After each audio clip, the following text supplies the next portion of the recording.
Salve, salve, galera! Você está no Barra Root, o podcast raiz da Cellcoin. Eu sou o Adriano Meirinho. E eu sou o Thiago Zaninotti. Chegamos ao 8º episódio com uma super estrela aqui hoje. É isso aí, um convidado que tem conteúdo aqui pra gente ficar mais de hora, viu? Tem uma forte experiência em marketing aí, já quase 2 décadas, né? Pô, detonar a idade dele um pouquinho. E a gente tava conversando um pouco aqui por trás das cenas aqui sobre a passagem dele por diversas empresas de digitais, .coms. É CMO do Sem Parar, foi VP de marketing de diversas empresas aí, Conta Azul, Viva Real, da Fit. Grande passagem, grande experiência aí pelo mercado digital e principalmente na área de marketing. Seja muito bem-vindo ao Root, Gabriel Barbosa. Fala, Meirinho. Fala, Thiago. Muito obrigado pelo convite aí. É um prazer estar batendo esse papo com vocês. É um cara de inovação, tecnologia, marketing. Tá numa das empresas que é líder de pagamentos sem contato, os famosos contactless payments. Eu acho que a gente, sendo um podcast financeiro, a gente vai poder começar a explorar esse mercado. Mas conta aí pra gente, Gabriel. Dos últimos 10 anos aí, pelo menos, que começou o advento de fintechs, né? Como que o Sem Parar hoje está posicionado, né? Porque hoje é um super app. Como que foi essa evolução lá de trás, se a gente olhar os primórdios da internet? Você imaginava que a gente teria hoje um aplicativo para o Sem Parar? Não, bacana. Bom, vamos lá. Começando do início, né? Então, essa história. O Sem Parar, ele começou como meio de pagamento automático dedicado para o pedágio, né? Foi o primeiro caso de uso aí que a gente iniciou, resolvendo uma dor que eram as filas, né? Principalmente em feriados, finais de semana, que as pessoas iam viajar tanto na ida quanto na volta. A gente desenvolveu o meio de pagamento automático, onde tinha uma fila, onde o cliente precisava apenas desacelerar o seu carro para a gente conseguir fazer a identificação da placa e do veículo e aí fazer a cobrança do pedágio. E aí dos últimos anos para cá, né, hoje a gente é uma empresa de um pouquinho mais de 20 anos, a gente veio desenvolvendo cada vez mais esse negócio, né? Então a gente ampliou muito forte para estacionamento, né? Então, quando hoje você vai num shopping center ou no seu médico ou em um restaurante, etc., você tem a possibilidade de pagar com Sem Parar, caso o estabelecimento aceite. Acho que o caso de uso que mais cresce é o abastecimento, né? Nos últimos anos, principalmente aí pela pandemia e pelo investimento que a gente fez também na solução tecnológica, a gente consegue ter crescimentos aí de próximo de 50% ano sobre ano. Essa é sensacional. Eu evito posto de gasolina que não tenha Sem Parar. É muito chato ter que... Esse é o nosso desafio, esse é para isso que a gente está trabalhando lá. Porque o que a gente percebe a mudança de comportamento do cliente que está acostumado a pagar com dinheiro, ou com cartão de crédito, ou com cartão de débito, a gente precisa criar um incentivo para ele fazer a mudança. Depois que ele faz a mudança e ele experimenta o Sem Parar 1, 2, 3 vezes, ele não quer largar mais, porque é muito cômodo. E além da comodidade, a gente tem desenvolvido aí tecnologias e também programas de benefício para trazer incentivo financeiro. Quanto mais abastece, mais ele ganha. Então a gente tem um programa de cashback, onde se o cliente abastece acima de R$100, ele já ganha um cashback na sua fatura. Então é uma forma dele acabar tendo um desconto e ter uma eficiência um pouco maior.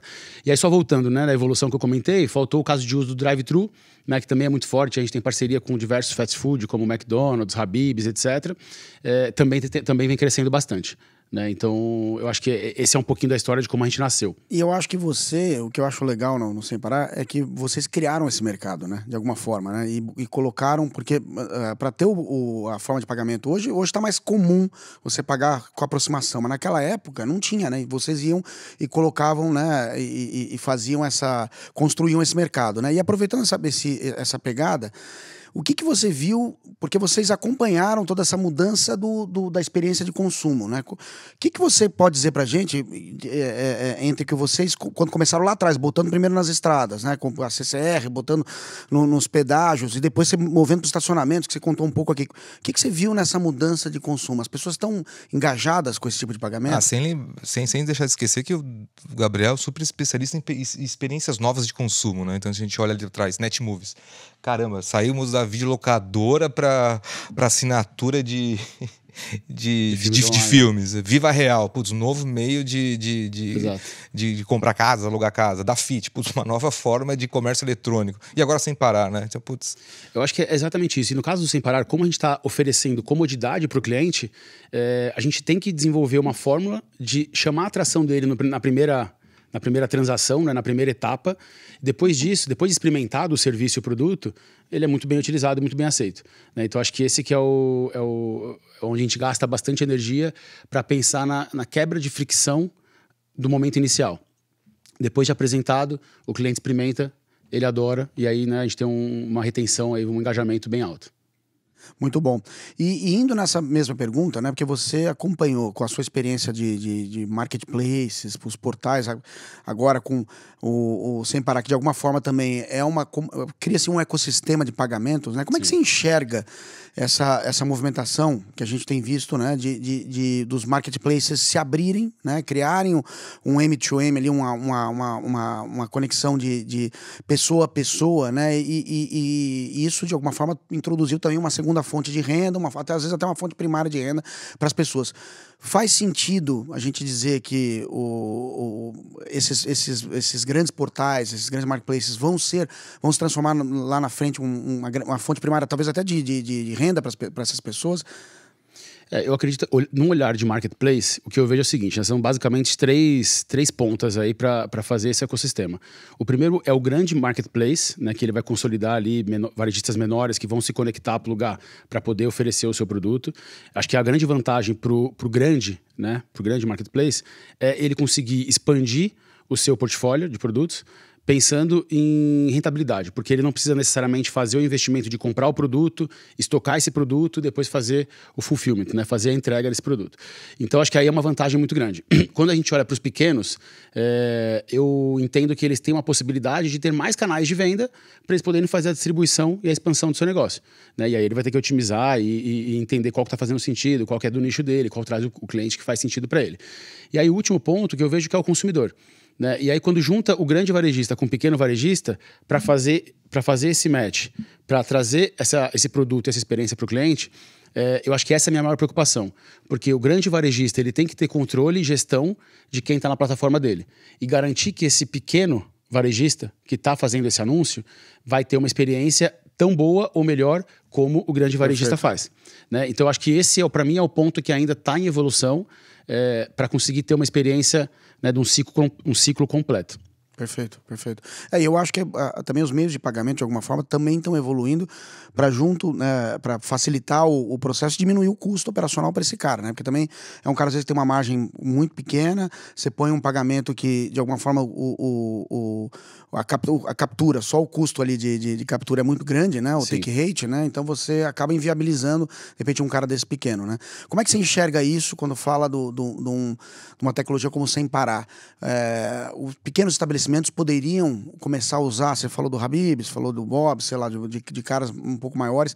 Faz sentido carregar esse cara para vamos dizer, para lojas mais regionais, ou às vezes até uma franquia regional ali de fast food? É isso? Ou ainda, o Sem Parar pode ser um meio de pagamento para outros marketplaces, por exemplo, iFood. Eu conseguiria pagar a minha comida ali com Sem Parar.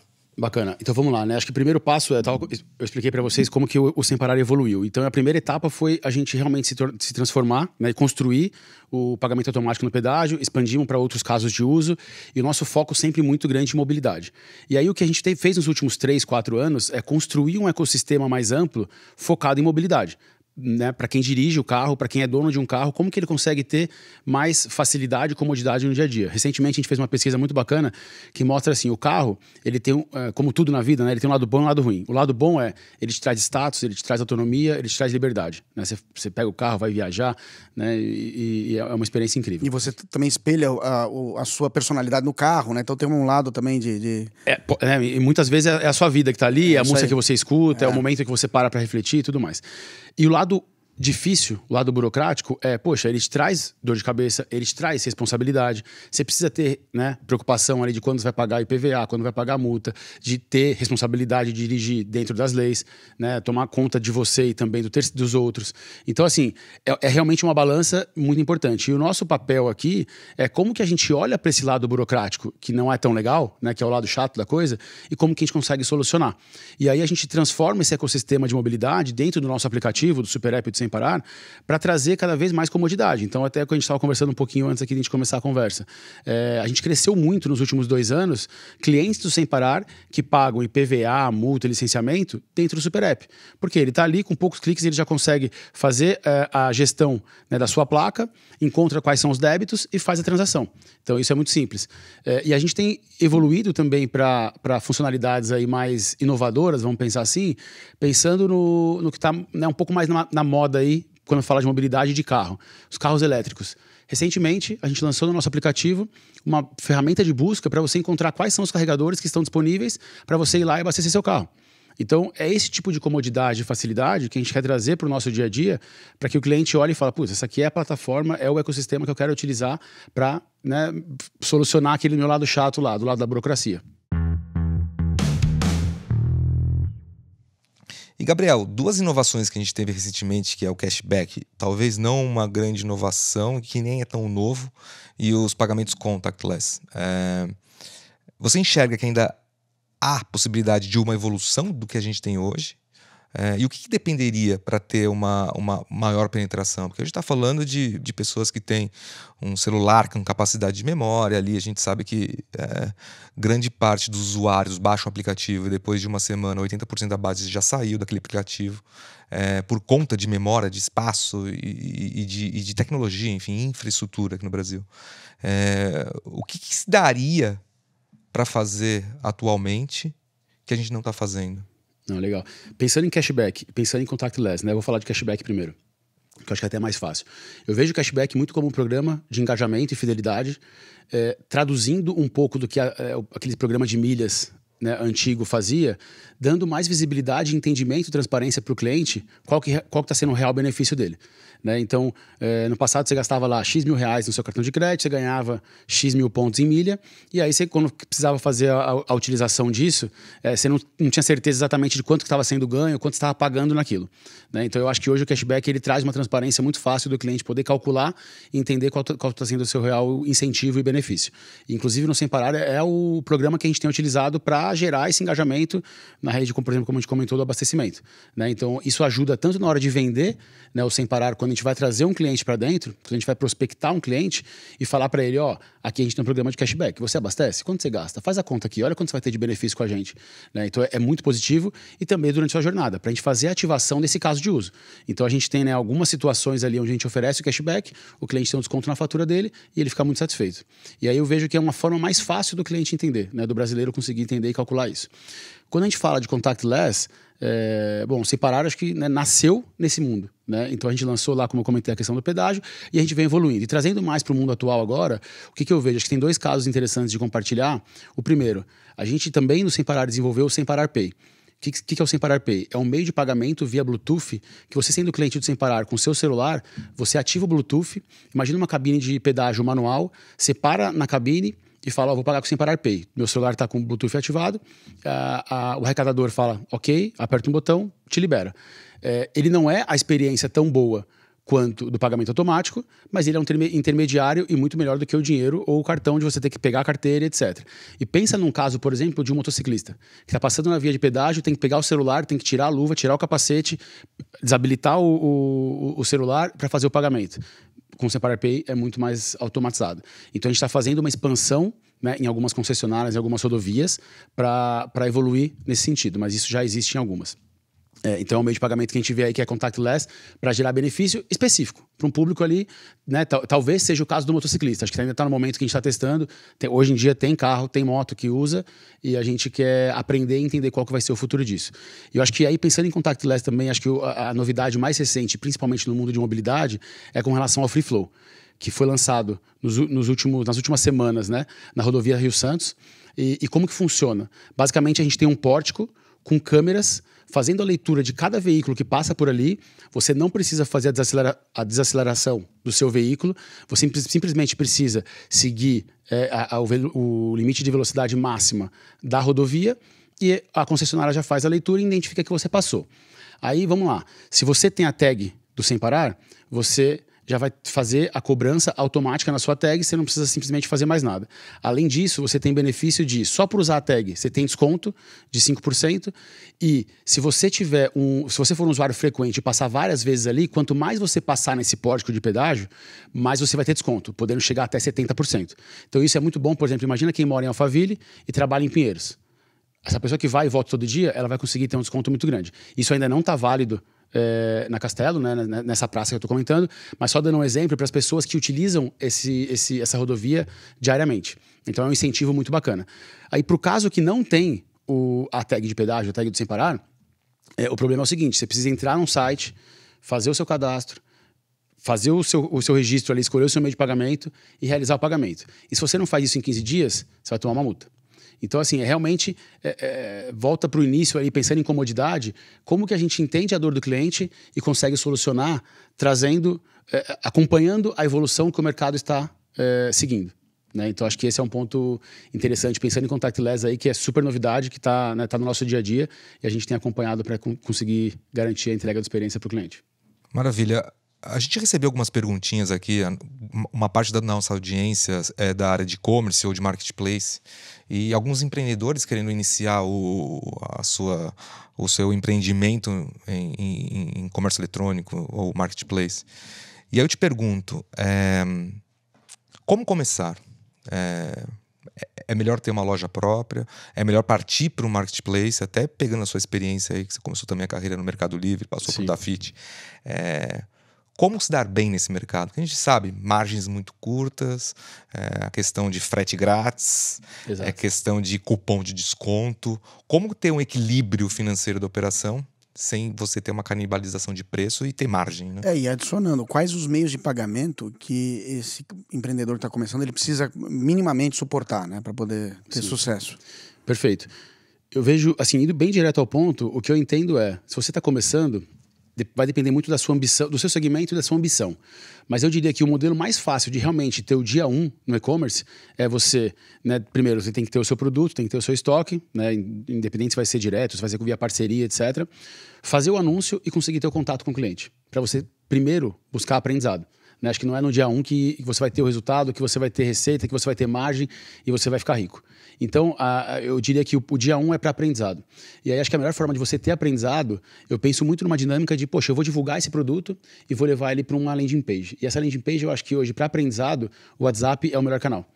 Porque você consegue conversar com o seu cliente, consegue, né, fazer o seu pitch de vendas, automatizado ele ou não, né, pode ser um robô, pode ser você mesmo para aprender, e aí você vai entendendo o que seu cliente quer, como que ele analisa a compra do seu produto, e aí depois, com certeza, você pode migrar para ter uma página, você pode ter uma plataforma de e-commerce, e aí você vai pensar nos canais de venda. Né? Então acho que esse vai ajustando, né, exatamente aonde é que você vai chegar no cliente. Né? Exato. E aí com relação ao meio de pagamento, eu acho que você tem que dar a variedade, a maior variedade possível para o cliente começar a escolher, e você vai entender, se eu estou vendendo peça de carro, cara, como que esse cara costuma pagar? Né? Se eu estou vendendo, sei lá, shampoo de cabelo, como que esse cliente vai pagar? Então, você vai entendendo e aí você vai otimizando esse meio de pagamento para cada vez mais ficar mais bem aceito pelo seu cliente. E aí, quando você comentou um pouquinho da história, trabalhei no Mercado Livre e tal, eu lembro que quando eu entrei no Mercado Livre em 2004, o grande segmento de e-commerce, vamos chamar assim, do Mercado Livre, era leilão.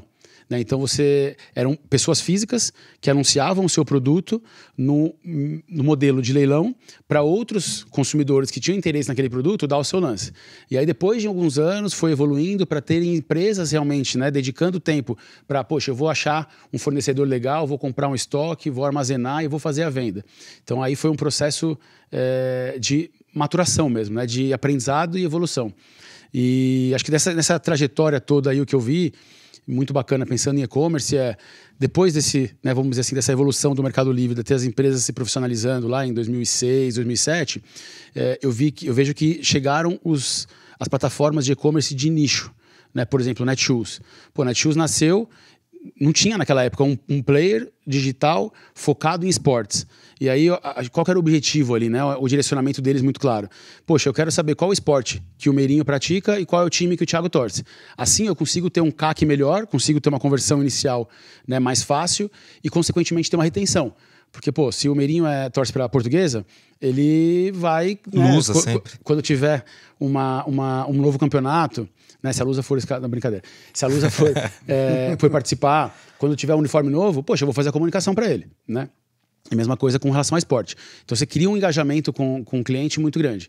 Depois tiveram os clubes de compra, né? Groupon, Peixe Urbano, etc. Que também vieram com um modelo muito diferente, onde você comprava em grupo um ticket, né? Você criava algum demanda, valor, né? Pensando em volume, tendo um desconto mais agressivo. E aí acho que um ponto que é legal desse momento, que é uma mudança muito grande do digital pro offline, né? Porque tinha muito, por exemplo, clube de estética. Aí você comprava lá, sei lá, puta, vendeu 50 mil unidades aqui hoje, tal. Meu, depois ele gerava toda essa demanda pro ponto físico. E aí tinha uma questão de, né, omnichannel aí importante de fazer essa combinação, de entender qual que é a força do digital, como que eu me preparo no mundo físico para ter essa evolução. Então, e naquela época tinha muita separação, ainda tinha muita separação, né? Então você às vezes imprimia o cupom, chegava lá, o garçom, ninguém nem tava Não tô sabendo. Exato. Exatamente. Então foi eu acho que os clubes de compra serviram muito para duas coisas, uma ruim e uma boa. A ruim, eu vejo, é que eles acabaram posicionando muito o digital como desconto. Né? E isso não é legal, porque o digital ele tá ali para realmente te gerar uma melhor experiência, não para te trazer um preço melhor. Porque assim, eu que trabalhei bastante tempo com e-commerce, eu cansei de ver pessoas que falavam assim: mas poxa, nem tem loja, não tem vendedor, você não gasta com nada. Não, mas só que por trás tem todo um ecossistema preparado para poder receber o seu pedido, ir lá no estoque, pegar o produto, fazer a entrega, depois você não gostou, você vai querer trocar. Então, né, é um ambiente complexo e custa caro também. Então acho que esse é o primeiro ponto. E o segundo foi com relação... Então esse ponto negativo. O ponto positivo, eu vejo que foi com relação a realmente fazer essa conexão entre o digital e o offline. Né? E aí garantir que, pô, as empresas precisam estar conectadas e entender que o ambiente é um só. Independente se o cliente vem do digital e vai usar no offline e vice-versa. Né? Então acho que foi também uma movimentação interessante aí que o e-commerce passou. Em relação à mídia, né? Lá atrás a gente tinha basicamente os portais para investir. Hoje em dia a gente tem diversas ferramentas, diversos canais. Qual que é a dica aí para o empreendedor que está começando? Investir aonde? Montar uma lojinha no Instagram? Fazer um Google Ads? Fazer uma parceria com o influenciador? Qual que é a dica aí para quem está começando? Eu acho que a dica principal é você vai ter que testar. Assim, qualquer dica que eu dei aqui, sem conhecer produto, sem conhecer serviço, sem conhecer região, etc., é errada.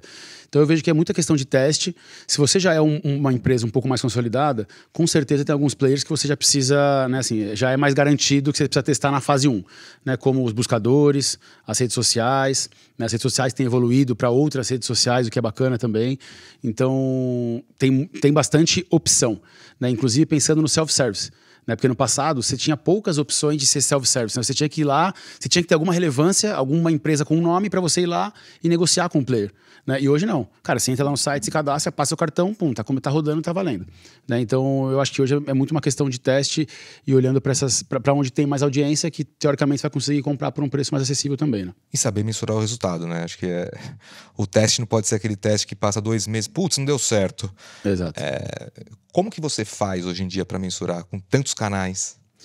Cara, hoje a gente tem uma equipe, né, dedicada para mensuração de resultados e basicamente o que a gente tem o nosso BAU, né, o nosso business as usual que tá rodando ali, a gente consegue fazer a mensuração e qualquer ação que a gente vai fazer incremental, a gente sempre, assim, a pergunta que a gente sempre faz é: qual é o sucesso dessa ação? E como que a gente vai mensurar?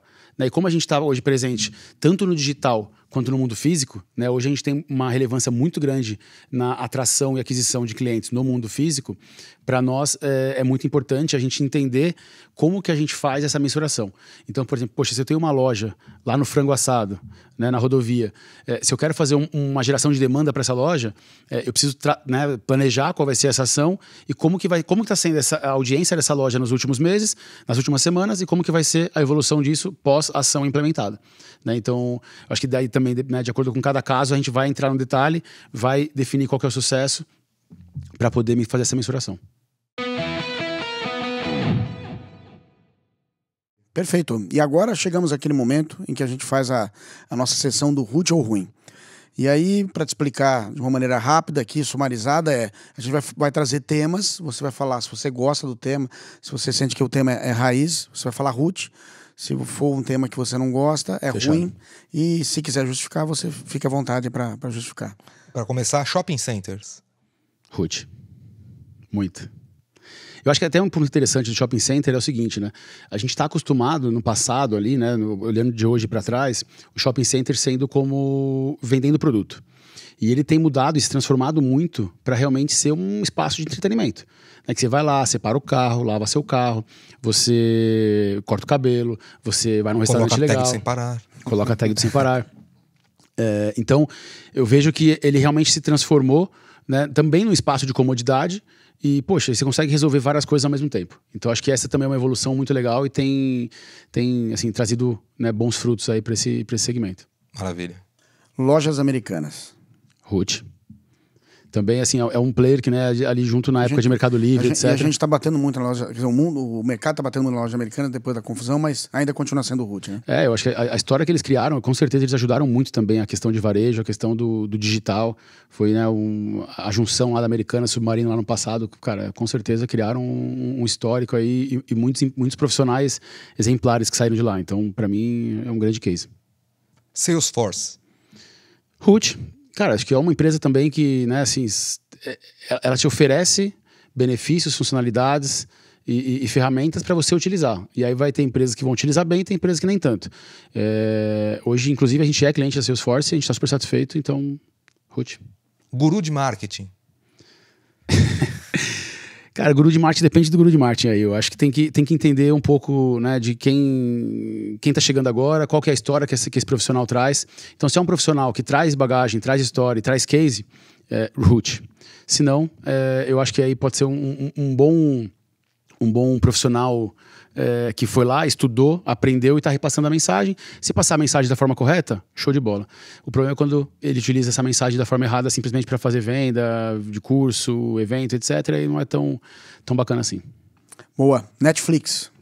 Ruth, cara, e assim, acho que considerando um pouco da minha bagagem aí, da minha experiência, que trabalhei na Netmovies, né, durante alguns meses, que era uma startup muito bacana que lançou o modelo Netflix aqui no Brasil, né? Na época não tinha Netflix, a gente estava lá na Netmovies e ver essa dinâmica de mercado, onde saiu do mundo físico, né, DVD, da entrega de DVD diária na casa dos clientes para o streaming, foi muito bacana. E eu estava na Netmovies quando a Netflix chegou aqui no Brasil. Então, ver essa dinâmica acontecer de uma startup aqui no Brasil, que nasceu aqui no Brasil, recebeu investimento de fora, cresceu, né, e se sustentou por um tempo, foi muito bacana. Né? Então acho que é um segmento, é um nicho, claro, né? Chegando um monstro que nem Netflix de fora, teve seus desafios aí, mas acho que é muito bacana. E para finalizar aqui, pedágio. Ruth. Eu acho que, com certeza, eu acho que é muito importante, né, ter essa quando a gente usa uma rodovia, a gente poder pagar para garantir essa manutenção da rodovia. Né? Então, eu acho que é importante, tem que ser bem feito e é isso.